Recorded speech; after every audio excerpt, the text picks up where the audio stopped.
Assalamualaikum warahmatullahi wabarakatuh. Perkenalkan, nama saya Pina Dwi Cahyani. Di sini saya akan melakukan penyuluhan mengenai kebutuhan nutrisi bagi ibu hamil dan menyusui.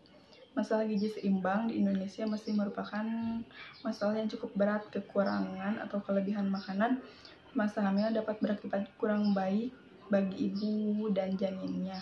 Sejak dulu kala, makanan wanita hamil telah dianggap yang terpenting, sebab karena orang terpercaya bahwa makanan yang benar akan memberi dampak yang baik juga pada janinnya.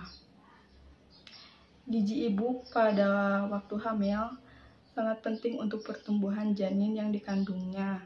Angka kejadian BBLR atau berat badan lahir rendah lebih tinggi di negara-negara yang sedang berkembang daripada di negara-negara yang sudah maju. Hal ini disebabkan oleh keadaan sosial ekonomi yang rendah mempengaruhi diet ibu. Gizi ibu yang diperlukan agar pertumbuhan janin berjalan pesat atau tidak mengalami hambatan dimulai dari sel telur yang telah dibuahi tumbuh dengan pesat, sehingga diperkirakan pertumbuhan janin sejak konsepsi sampai lahir. Kehamilan adalah suatu keadaan yang istimewa bagi seorang wanita sebagai calon ibu, karena pada masa kehamilan akan terjadi perubahan fisik yang mempengaruhi kehidupannya. Pola makan dan gaya hidup sehat agar membantu pertumbuhan dan perkembangan janin dalam rahim ibu.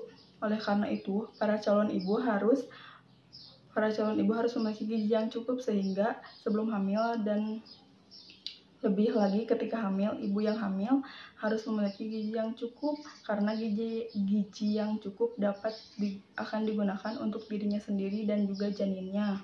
Kehamilan akan memicu perubahan baik secara anatomis, fisiologis maupun biokimia. Adanya perubahan tersebut akan sangat mempengaruhi kebutuhan gizi ibu hamil yang bertujuan untuk memaksimalkan pertumbuhan dan perkembangan janin.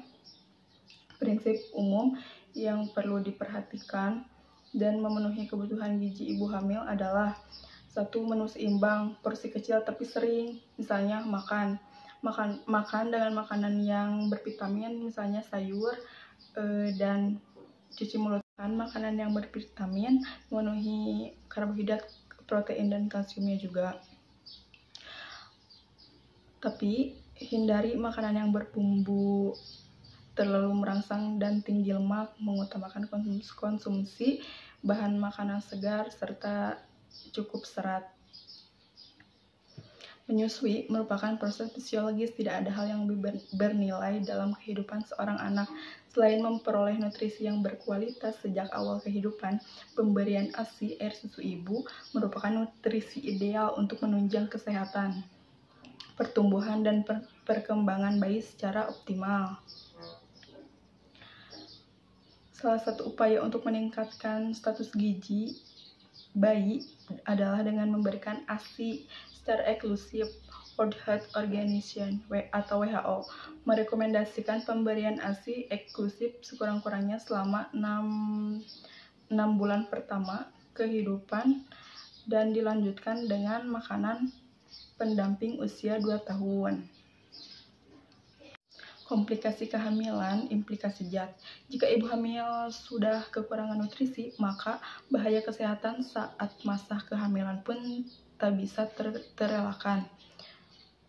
Bayi lahir cacat atau keguguran bisa terjadi karena asupan nutrisinya kurang dan vitamin yang kurang, terutama zat gizi mikronutrien yang mempunyai peran sangat besar bagi kesehatan ibu dan calon bayi. Komplikasi kehamilan seperti pendarahan, pra-persalinan, dan pasca persalinan bisa saja terjadi seorang ibu kekurangan zat gizi mikro selama kehamilannya. Misalnya selama kehamilannya dia kurang vitamin, mineral, proteinnya tidak tercukupi atau kurang.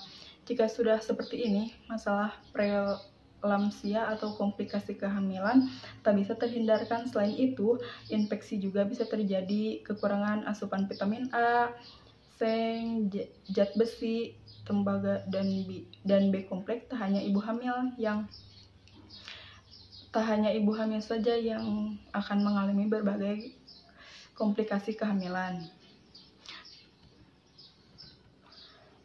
Namun ternyata bahaya kekurangan zat gizi ini bisa terdampak pada janin yang berada dalam kandungan. Berdasarkan jenis zat gizi mikro yang dibutuhkan ibu hamil, inilah akibat yang bisa ditimbulkan jika sang ibu kekurangan asupan mikronutrien. Yang ke-1, zat besi. Apa sih zat besi itu? Zat besi adalah salah satu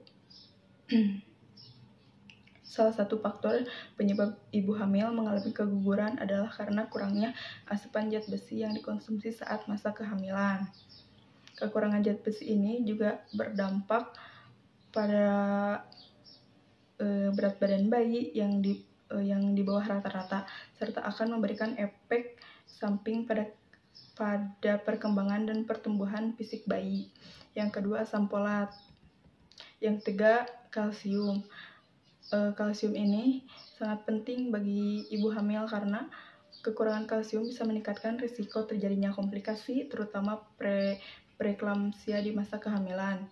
Yang keempat, yodium. Yang kelima, omega 3 atau fokus DHA.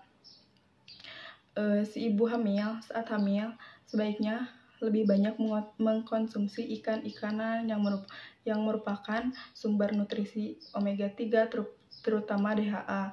Jika seorang ibu hamil kekurangan DHA, maka bisa mempengaruhi perkembangan kognitif anak yang menjadi lebih lambat.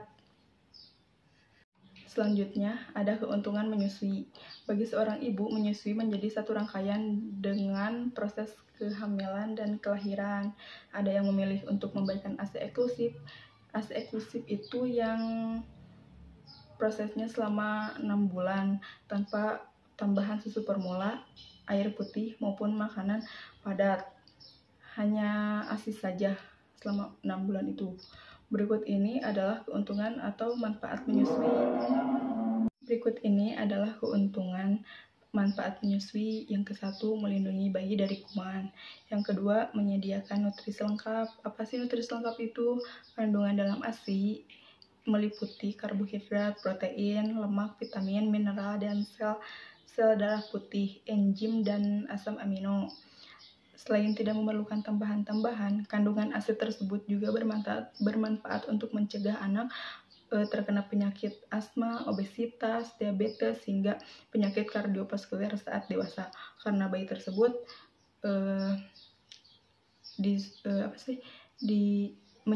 menyusuinya hanya dengan ASI saja, tidak dengan tambahan lain.